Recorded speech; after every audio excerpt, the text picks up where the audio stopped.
ભગવાન જગન્નાથની 149મી રથયાત્રા મુખ્યમંત્રી દ્વારા પરંપરાગત પહિંદ વિધિ સંપન્ન કરાવી ભગવાન જગન્નાથજીના 149મી ઐતિહાસિક રથયાત્રાનું પ્રસ્થાન કરવામાં આવ્યું।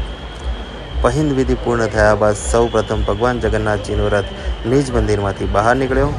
ત્યારબાદ બહેન સુભદ્રાજી અને ભાઈ બળદેવજીનો રથ પણ ભક્તોના જયઘોષ વચ્ચે યાત્રા માર્ગ પર આગળ વધ્યા હતા।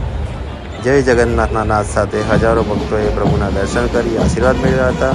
સમગ્ર યાત્રા માર્ગ પર ભક્તિમય માહોલ સર્જાયો હતો।